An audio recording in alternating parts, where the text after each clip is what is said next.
Good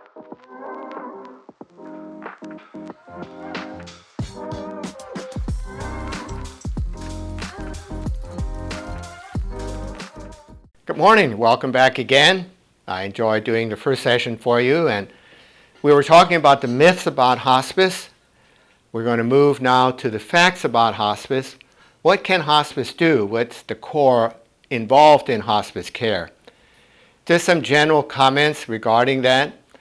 I think what distinguishes hospice from most of the other medical arena is that we're much more comprehensive in addressing the needs of a patient and the patient's family. If you're working above all in mainline medicine, I think if you look at who's the client, more likely than not we'd say, well, the patient I'm caring for. Even there, when it comes to hospice, our client is not just the patient that appears on a list somewhere, but also those people who are significant in that person's life. More likely we'll call that the family, but it could obviously be some other people involved. I mentioned also in the first session that what we're really about in hospice is enhancing that last part of life's journey that I call the dying role. I also mentioned that that's a very sacred, very important part of the life journey, where some very important needs are taken care of. People that have issues they do want to have resolved before they die, or the family has issues that they need to be addressed. And if you were going to look at how do we look at all those challenges and all those issues in a comprehensive sort of way, I think a lot of people would go immediately to the point, and this is in the culture, that we want to take care of the person's pain. That's important, there's no question about that. But when it comes to human functioning, pain would really be equated with that physical aspect, our bodies, and we want to keep our bodies comfortable. But our physicalness by no means begins to define who we are. When you're looking at the definition of who we are, any individual of us, we're really looking more at those very deep-seated issues that we call the psychosocial spiritual issues. And if those are not in right order, then we're also going to be looking at a challenge. There's a Latin saying I use in a lot of my lectures, mens sana in corpore sano. Very easily translated as sound mind in a sound body. Now you're saying, well, the body's not sound anymore in terms of a terminal illness.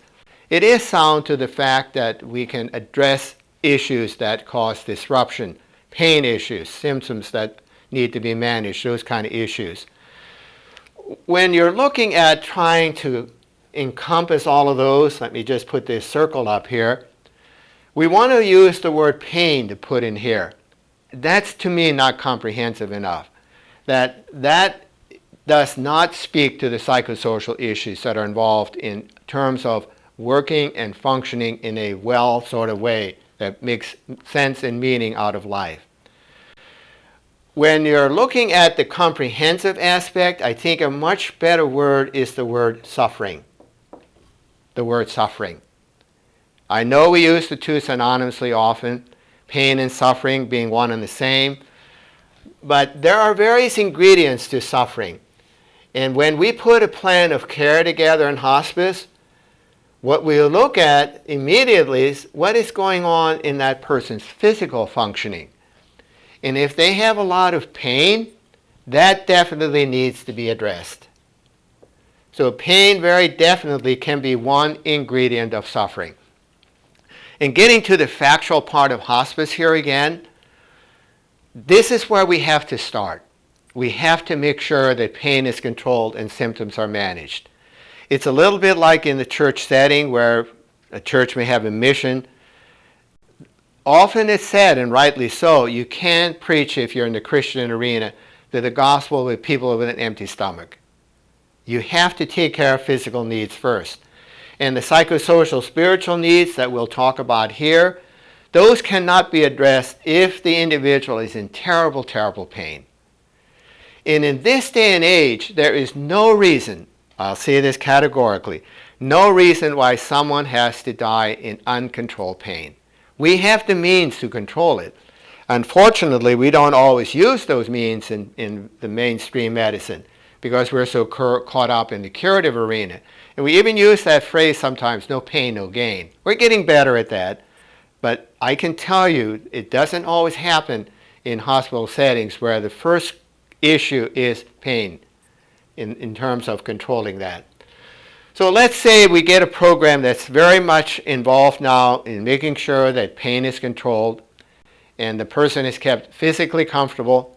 I can also tell you very, very clearly and categorically, if I'm the patient again and you're a hospice provider and all you do is take care of my physical needs, you're only touching the tip of the iceberg when it comes to providing what may be a much greater ingredient of my suffering. Let me illustrate that again with very early on in my involvement with hospice. And I remember categorically all of the issues, the time frame and so on.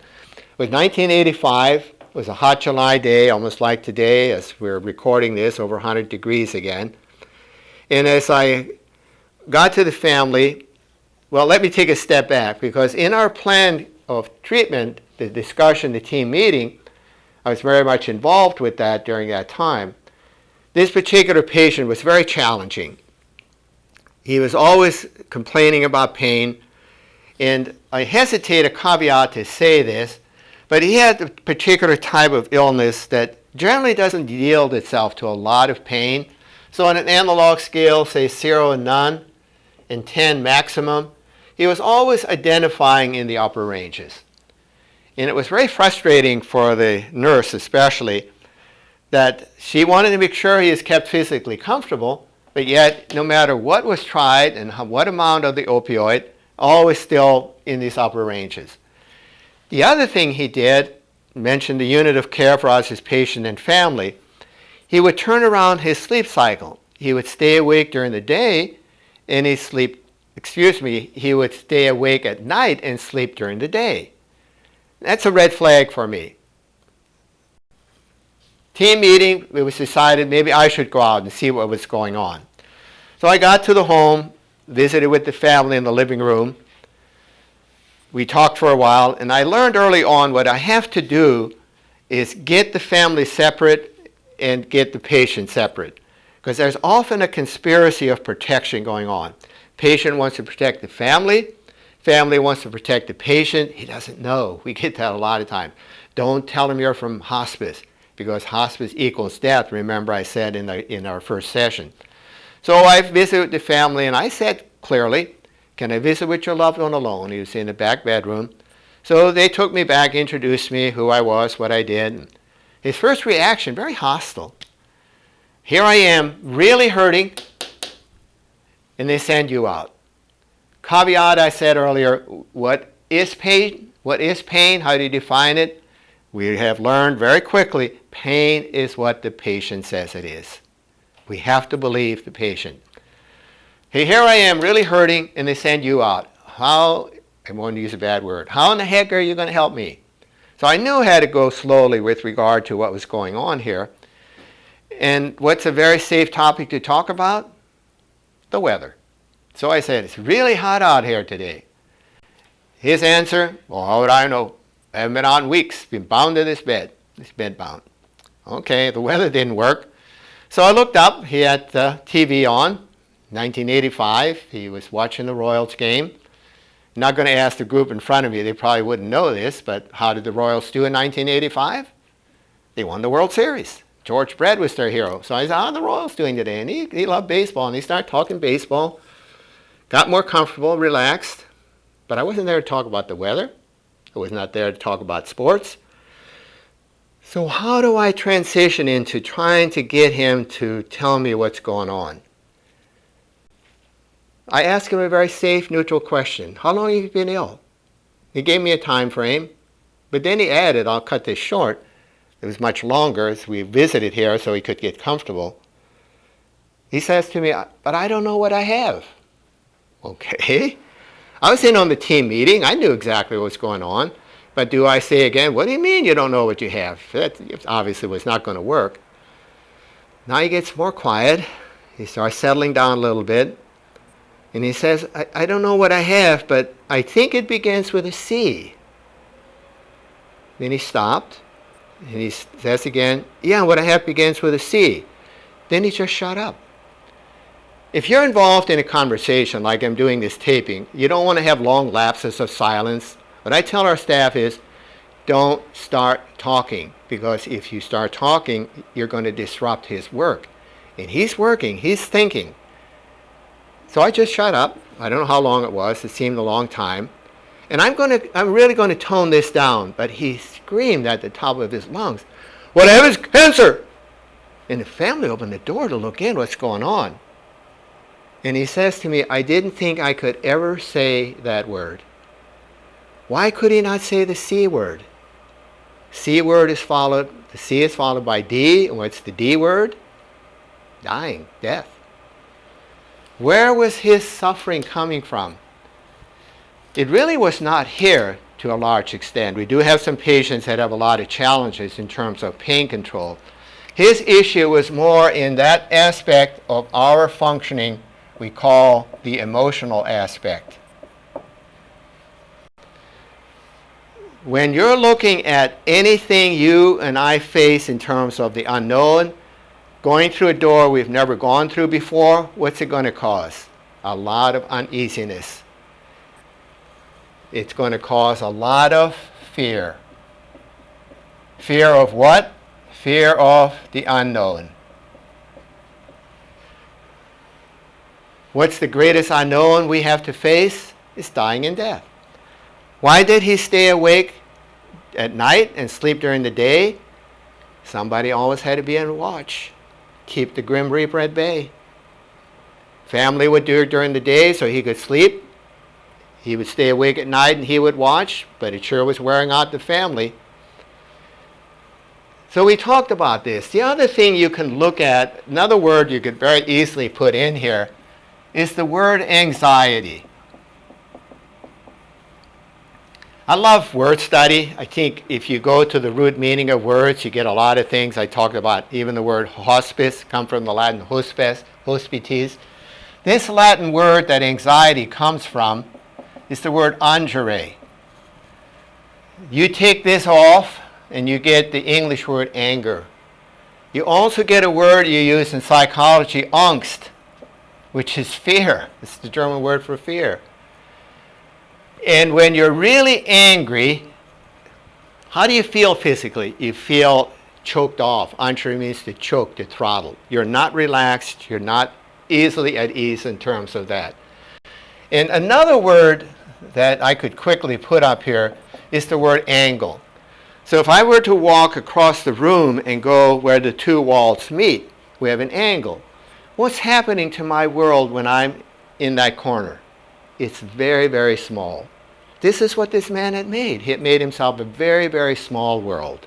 A very small world. And that's where a lot of fear comes in. You know, I keep telling my brothers and sisters that when I grew up, I was an angel, but they disagreed, and so did Mom. So when I would be out of control, acting again and picking on my younger brother and sister, what did I have to do? I'd have to sit in the corner. Facing out? No, I had to face in. I hated it because I'm a very naturally curious kind of person. Every time I try to look around, Mom said, "You keep staying in a corner until you learn how to behave." That's what we're talking about in terms of what this man did, in terms of his great aspect of suffering, the fear that he put himself in. After I was leaving, remember I said it was very hostile when I came. So I was leaving, he says, "I feel better." Because even with the outburst, what he had done, he had taken the lid off. All the pressure he'd built up, he was able to release. And then talking about it, he was able to make this unknown a little more known. I asked the family the next day, I called them up, "How did you do last night?" First time in weeks he slept through the night.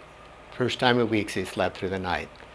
And as we went along, there was a lot of issues going on. It wasn't just this, but I'm summarizing some of that with that. Social worker and I worked with the family and with him. We got a lot of that addressed. He got more and more comfortable and relaxed. Things went a lot better. And guess what happened in terms of this issue here? We talk about the psychosomatic. He was able to get physically comfortable, identifying down here with less medication. I wrote this up for the American Journal of Nursing for an article, and they contacted me pretty quickly and said, "We really like your article. And I mentioned this particular point. And they wanted documentation. They said, we really like your article, but they were a peer-reviewed journal. Was there less medication involved, less of the opioids?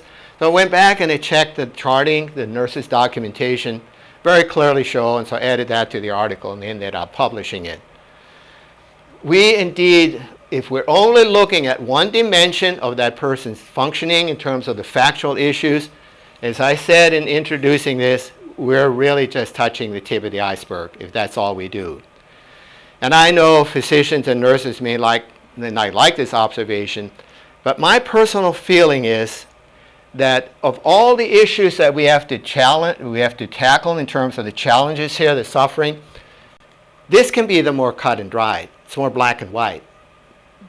When it comes to those inner aspects, the deeper seated aspects of our identity as human beings, call it even personhood, these issues, and I'll continue around the circle, can be a lot more difficult to address. So again, if you had questions, I'm sure I'd be glad to answer that.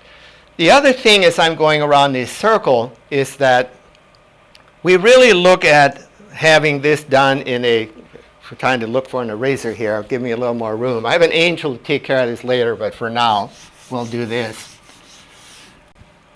When you're looking at how these needs are addressed and who supports them, we have a very clearly defined interdisciplinary team.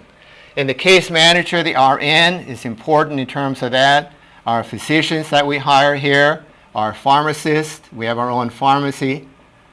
And also, these people are often the unsung heroes, the healthcare aides. Very, very important in terms of addressing those issues, those needs. As we're moving around the circle, everyone is involved somewhat in all the aspects of support. But when it comes to doing this kind of social work, pastoral care, volunteers, I dare not leave them out because we also expect them to be very much professional and involved with us. So those are some of the team members that begin to be defined there. As we're going around this circle, said a number of times already that when it comes to who's our client, who's the unit of care for us in hospice, it isn't just the individual, the patient, but we're also talking about that person's extended family, loved ones in a lot of different ways that we have to support. So social support is very, very important in terms of providing for that. In my first session, I talked about that particular patient who said, thank God for cancer. This begins to tie in with what I was saying there, that the need that this patient had was not just personal needs, but also make sure that her loved ones were being addressed. I remember another particular patient very early on. I was visiting in a small town closer to Wichita, and he happened to have renal cancer. The day I arrived at the home, he was sitting up in an easy chair, and I walked over and asked him if he wanted to visit, and he said, no, he was really hurting that day. His back was sore. So I just stayed by his side and gently rubbed his back a little bit. And out of the blue, he says, I should be in the hospital. And I wasn't really sure, again, as he made the statement, what he was getting at. His wife was across the room, heard it, very quickly came over to his side and said, you don't want to die here, do you? Nodded his head. Mutual protection, that conspiracy I said earlier. She thought, and he thought it would be too difficult for them, and she actually verbalized it. You think the children and I can't handle your dying here? And he nodded his head again. So he wasn't trying to pursue aggressive curative treatment, the sick role I talked about. He was still wanting to be in the dying role. After the wife had finished, I then seconded everything she said, that your wife, your children will not have to carry the load alone. This is what we're about. We're available 24/7, that we can take care of the issues that come up, call us whenever the need arises. You could just see him relax as I was telling all of that. Stayed at home. This was on a Thursday or Friday. Friday he went into a coma because the kidneys had shut down and died early the next week. In effect, what his family had done was given him permission to stay at home and permission to die. Very, very important point. But too often what happens is that there's so much conflict going on in the family. And boy, I tell you, I've grown up very quickly with regarding to that question. I always thought that crisis would bring out the best in families. It often brings out the worst. So you've got a daughter moves to one part of the coast, another one to the other part. Mom or dad has died, and they come back, and the fur flies again. This is not an exaggeration. I was in a setting one time where guns were produced. I had to call the police. I was fearing for my life. Patient wants those resolved. That woman I talked about, thank God for cancer, wants the conflict issues resolved. And truth be known, that's also a great healing in terms of the loss that grief families go through. If they die, the patient dies at peace, they can go on at peace with themselves as they continue their life. So once again here, staff is important, social work primarily involved here, and I'm not ruling out any of these up here. Once again, pastoral care, and volunteers get to be a very important ingredient because we want to be sure that the family is not going to be worn out carrying the labor of love. It can be a burden, there's no question about that. And our volunteers, again, are unsung heroes. They do so much. And if you're interested in volunteering, call our office. Our volunteer coordinator would be more than happy to visit with you and provide the opportunity in a number of ways, from being there at the bedside. We have volunteers go out at all hours of the day and night in the long-term care facility, making sure that none of our patients should die alone. We feel very, very strong and firmly about that. No one should have to die alone. And too many of our patients, our residents, I should say, in the long-term care facility do that. We call them comfort crossing volunteers. Again, I can't say enough about them. But even doing practical things for the family or delivering medications from our pharmacy, any number of ways there are volunteer opportunities. Again, just a pitch for that. I'll give you one more example of talking about things where we kind of succeeded in providing support. Had a patient under care, a salty old sailor. And he was a woodworker, as I am, and his cancer started in the nose. He didn't access care. It was not a pleasant sight or smell. It literally ate his face away. We had to put charcoal filters there. He would test you immediately. Were you able to put up with that? If you gave any signal you couldn't, you were shut out. So I would develop a rapport, and he was very interesting. But I knew he was holding on for something. Finally, I was able to get out of him. He had 2 sons he had not talked to in 20 years. He was waiting for them. I tracked him down. One had an unlisted number, the other one both out of state. Told him about his dad, and they had really been alienated. And he told me the first time, "I'll call you back later. I don't have time to visit." Well, I waited. He didn't call back. Finally, the patient died. I called him again and asked if he wanted to know about funeral arrangements, and he said that won't be necessary. He slammed down the phone. You know what, to this day, I still wonder about those 2 sons. As they're approaching the end of their life journey here, they didn't reconcile. What's it going to be like for them?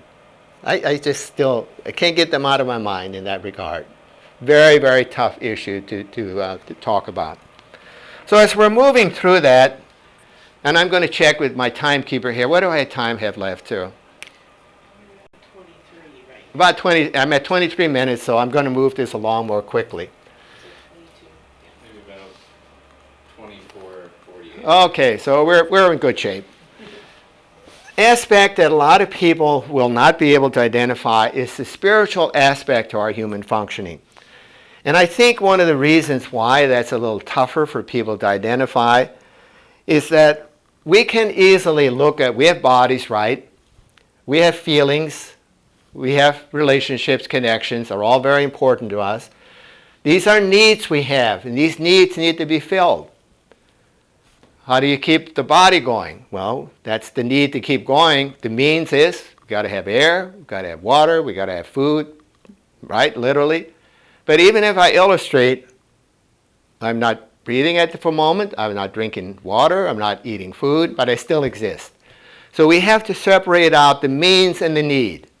Clear? We can go through all of that. So what I would ask you is, if this is defined by you as the need, what is the need? And secondly, what's the means whereby it's filled? See what I'm posing for you? A pretty tough question. There's libraries filled. I think my earlier session, you probably saw books behind me. I love to read, I love to study, I do a lot of writing. So with regard to that, yeah, So what is the need we're talking about in spirituality? Is it religion? That's the means whereby the need is met, the spiritual need. I think a way in which you kind of have to approach this through the back door. We share a lot of things in common with where we are, existence. We share in common even with a rock, right? So the rock exists. We usually have pet rocks for Christmas. It was a cheap way of giving a Christmas present.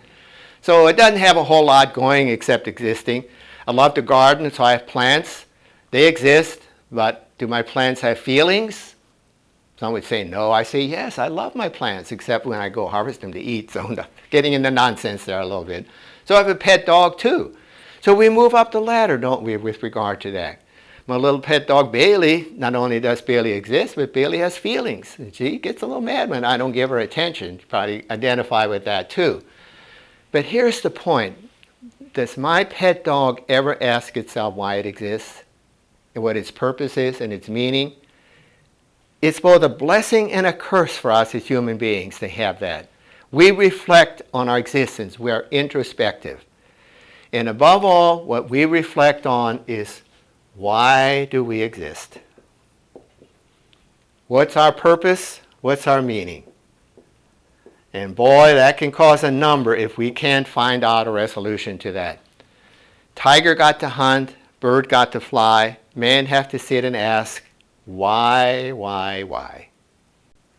Tiger get to rest, bird get to land, man have to tell himself he understand.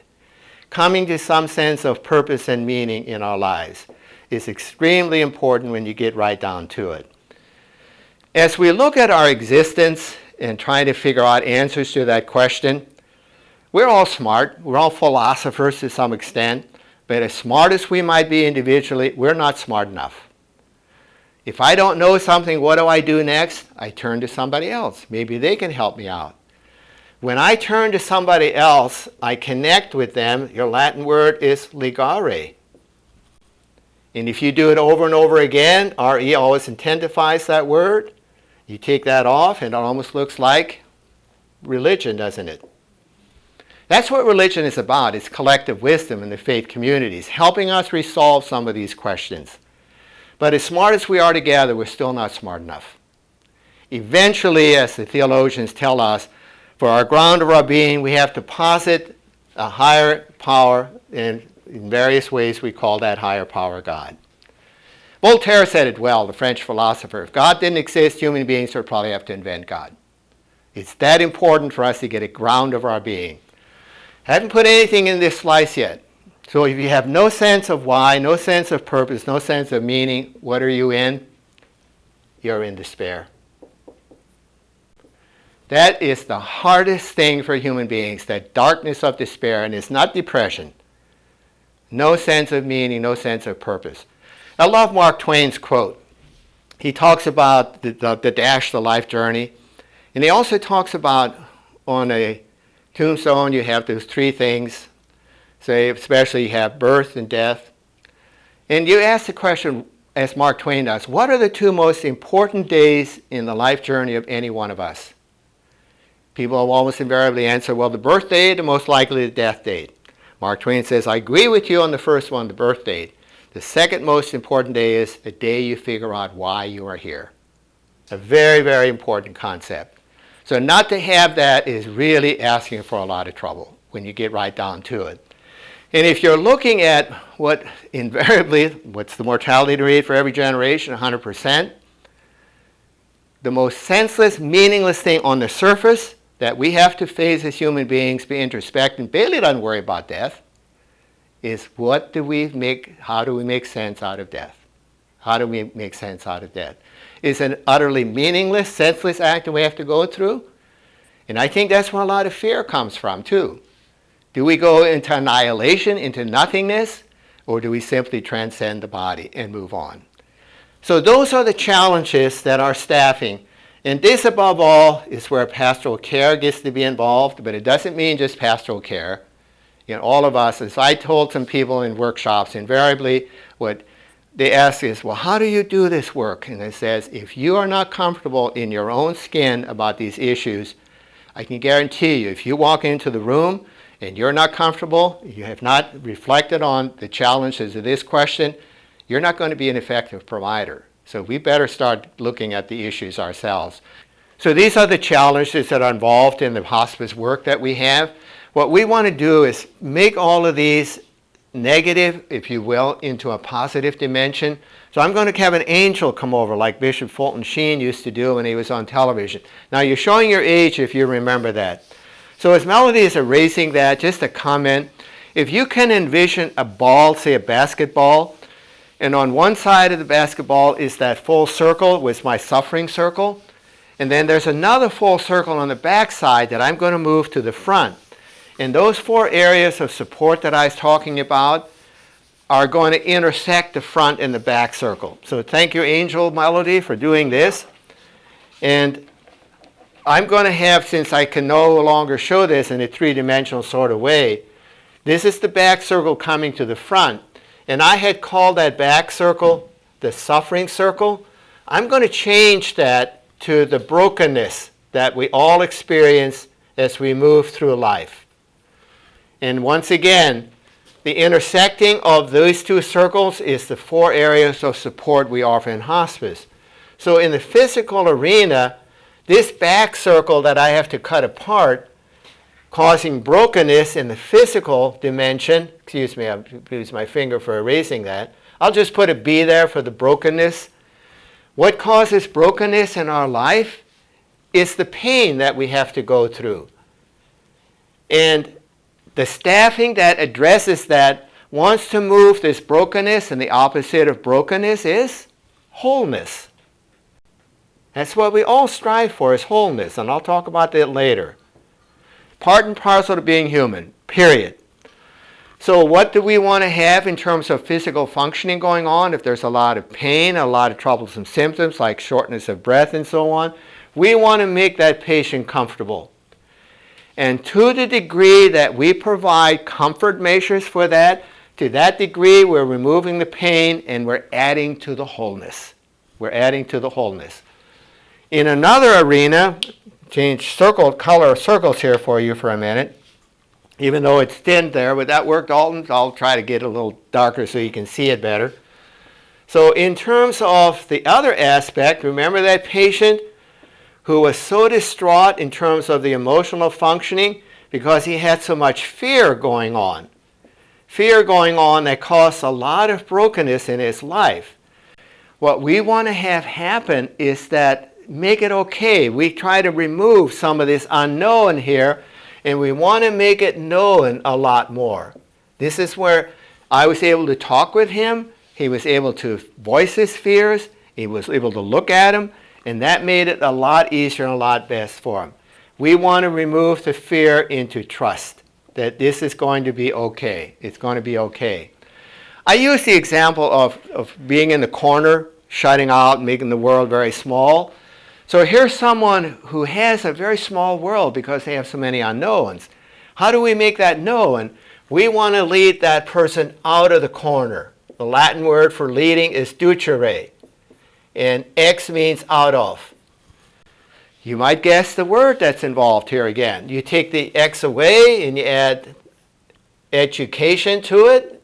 Talking about it, education makes it known. So very, very important. But if you're going to go and visit with someone, people ask me often, oh, I'd like to go visit my friend. The friend is dying. I don't know what to say. Over and over again. You've got to develop a comfort level about talking on these particular issues. Moving along quickly here to save you some time for your own discussion. So again, once more, very, very important for this to happen. Let me move now to the red one here for a minute. Well, to go blue because we use red for the spiritual. We've got all red over here yet. So with regard to the social dimension, we want to have people able to do what caused it, the brokenness. Let me put that in first. A lot of conflict. And I can give you countless examples of how many people I've dealt with who wanted to be reconciled. It would literally be in the hundreds. That one gentleman had a number of people he wanted to reconcile with, and so he identified them. I was able to mediate, bringing them in. They talked, but some people just wouldn't come in. They just wouldn't. And it was really bothering him a lot. So I did kind of the counseling session. I would sit in the chair and it says, pretend I'm that person. What is it that you want to tell them? Sounds a lot like confession, doesn't it, in the Catholic setting? We all have it in all churches. It's a very important way of reconciling that we need to have. And to the point that we can move this conflict into reconciliation, once again, very, very important, brings a tremendous amount of peace. So many times when it comes down to it, people just don't want to die until that happens. And they hang on desperately, and you kind of wonder, how in the world can they continue to do that? It also involves a lot of permission to let go.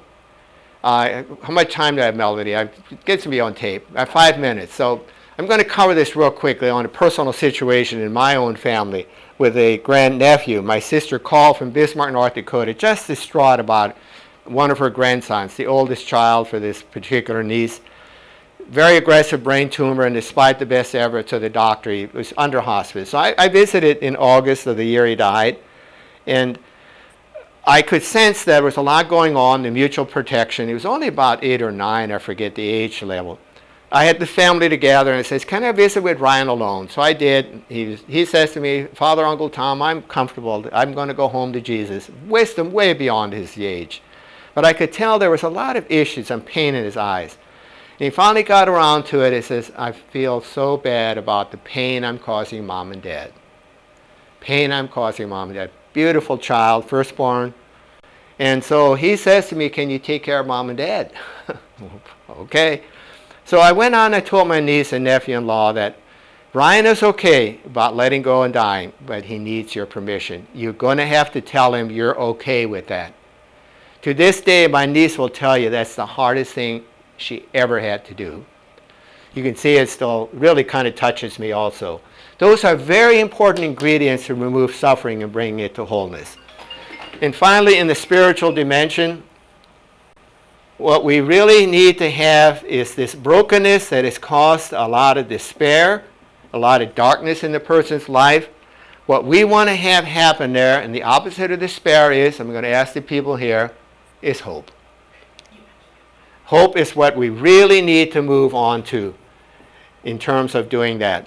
I'm going to have my angel come up and erase this again and then just kind of conclude all of that and write some few other things on the board. Is this okay, Dalton? I'm just asking my cameraman here. Yeah. So if you're looking at all of this and in terms of going back to my earlier comments, even in the first session, what often happens in the medical arena is that we want to cure. Isn't that right? We want to fix things. So I'm going to ask you there at your setting also as you're viewing this video, what is the difference between cure and heal? What's the difference between cure and heal? I think, easily define it, cure would really relate more to the physical dimension of our functioning. And when you're looking at heal, that goes much broader and much deeper. Eventually, when it comes to fixing in the medical arena, you have to add a prefix. This is going to happen. Mortality rate is 100%.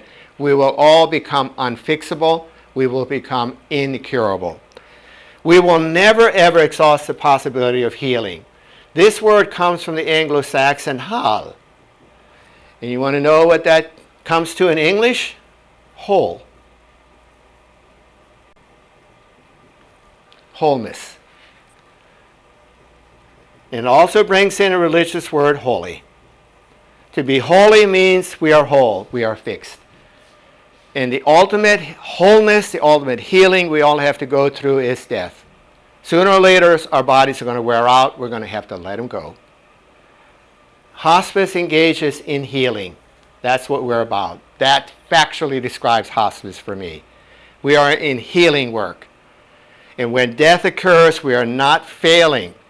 The failure we would have is if we haven't provided good care to make sure that being in the body is now supported as fully and as well as possible to live life to the very end.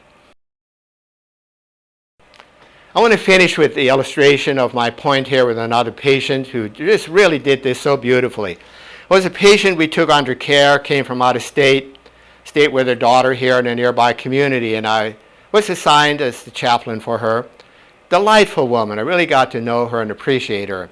As she was actively dying, I got called to the home to provide a ritual for the dying.